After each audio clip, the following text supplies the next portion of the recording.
राधे राधे। हमारे चैनल में आपका स्वागत है।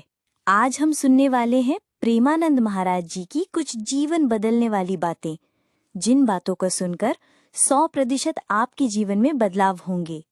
तो चलो शुरू करते हैं। पहला क्लिप शुरू होता है जिसमें एक महिला महाराज जी से पूछती हैं कि एक गृहिणी के जीवन में बहुत कठिनाइयां होती है तो वो अगले जन्म में विरक्त बनना चाहती है। जिसमें महाराज जी ने क्या बोला वो सुनते हैं।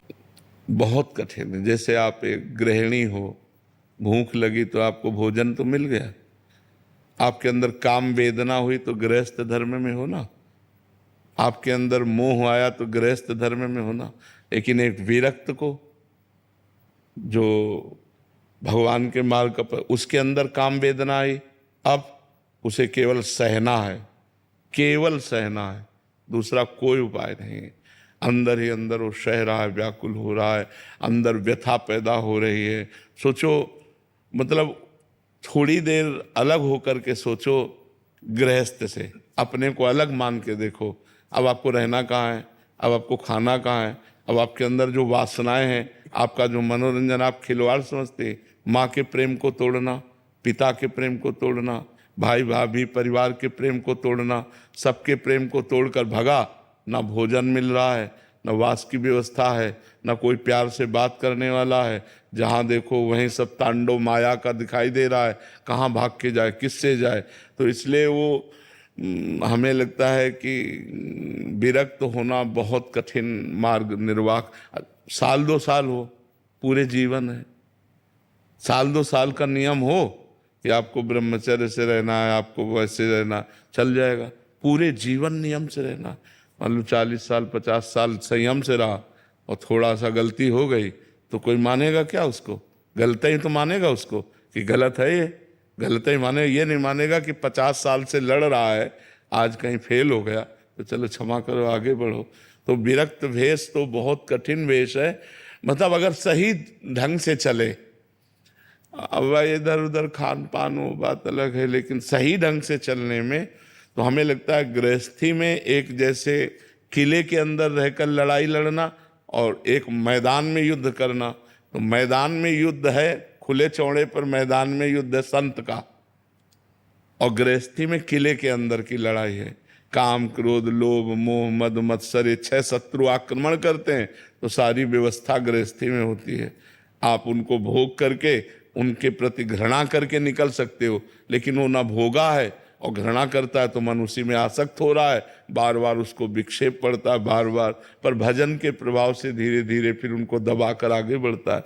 तो हमें लगता है ये मांगो कि प्रभु मुझे चाहे गृहस्थ में रखो चाहे विरक्त में, पर आपके चरणों का चिंतन बना रहे, ये मांगा जाए।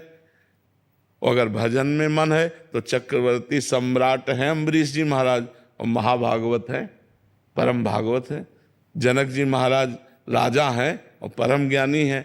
तो हमें लगता है हमें भगवान से भजन मांगना चाहिए।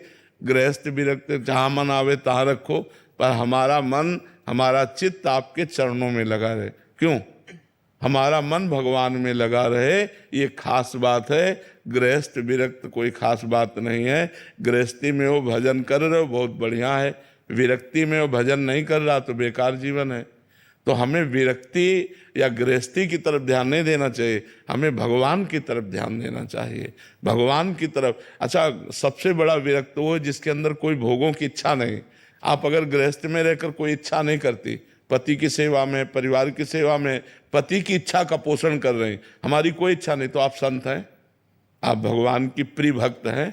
तो हमें लगता है हमें भक्त बनना चाहिए भगवान का चिंतन करने के लिए, भगवान के लिए तड़पना, भगवान के लिए रोना, ये कहीं भी हो सकता है। हम अगले जन्म के लिए क्यों निमंत्रण दें? हम इसी जन्म में भगवान का चिंतन करके भगवान को प्राप्त हो। क्यों?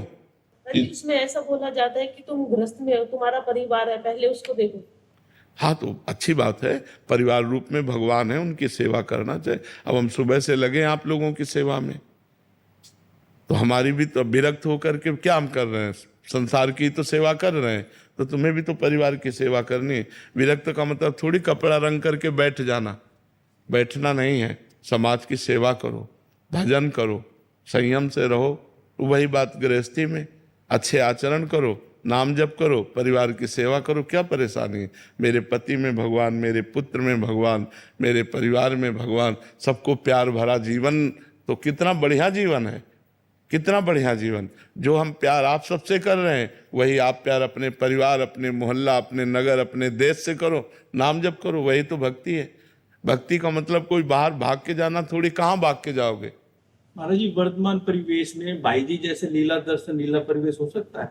बिल्कुल हो सकता है, पर भाई जी जैसा भजन होना चाहिए। श्वासोश्वास के अगर अभ्यास हो, हाँ, भजन। उनके शरणागत। हाँ, कुछ बात ऐसी होती कि कभी कभी भगवान के कारक पुरुष आते हैं। जैसे भाई जी हैं, वो कोई साधक नहीं है, वो कारक पुरुष हैं। लाखों लोगों को भगवत भक्ति में लगाया, लाखों लोगों को भगवत प्राप्ति का मार्ग दिया, आज भी दे रहे हैं, आगे भी देते रहेंगे। उनकी वाणी में अपार सामर्थ्य है। तो कुछ कभी कभी अवतारी पुरुष होते हैं जो भगवान के विशेष अंश से प्रकट होते हैं, विशेष भगवान उनमें पावर देते हैं। तो भाई जी को ऐसा पावर मिला हुआ था राधा माधव की भक्ति का प्रकाश करने के लिए कि लाखों लोग भगवत प्राप्त हो गए भाई जी की वाणी से। उनको प्रेरणा स्रोत मान के, गृहस्थ में रह के, राधा बाबा जैसा मान के अगर अभ्यास करें महाराज जी, बिल्कुल बिल्कुल, तो जरूर हम उनकी हाँ, जरूर हम उनकी कृपा से, उनके द्वारा बताए मार्ग पर चलकर जहाँ वो जिस लक्ष्य में राधा माधव के चरणों में है, वहीं हम पहुंच जाएंगे। अरे इसमें एक सत्संग में आपने कहा था कि आपने तेज साउंड में नाम का अभ्यास किया, जी, तो क्या गृहस्थ में, व्यापार में उसी लीला से स्वरूप अवस्था पा सकते हैं? बिल्कुल पा सकते, बिल्कुल बिल्कुल। अभ्यास करना, हाँ, अभ्यास करना चाहिए। आज भी हम अभ्यास में ही हैं, आज भी हम अभ्यास में ही हैं। जैसे हर समय अभ्यास। अब आपसे बात कर रहे हैं, मान लो हमारा बैच बाई बैच हमें एकांतिक करना है, तो अब हम प्रभु को भूल के थोड़ी कर रहे हैं। हम आपसे बात कर रहे हैं, हमको एक सांस भी अवसर मिलता है तो हम प्रभु की स्मृति में अपने को लगाने की चेष्टा, आज भी हम अभ्यास में हैं। अभ्यास योग युक्तेन चेतसा नान्यगामिना, चित्त कहीं जाए ही ना, केवल प्रभु में रहे, ऐसा जीवन भर अभ्यास करना पड़ता है। ये 2 वर्ष पहले राधा वाटिका महाराज जी से शरणागति ली थी, जी तो सतत अभ्यास है, सतत सत्संग आपका है, जी, किंतु कहीं कुछ रुकावट है जो आगे बढ़ोतरी। वो नाम के द्वारा नष्ट हो जाएंगे, आपको चिंता नहीं करनी, नाम के द्वारा नष्ट हो जाएंगे। वीडियो देखने के लिए धन्यवाद। ऐसे ही और वीडियो देखने के लिए हमारे चैनल भजन प्रेमी को सब्सक्राइब करें। राधे राधे।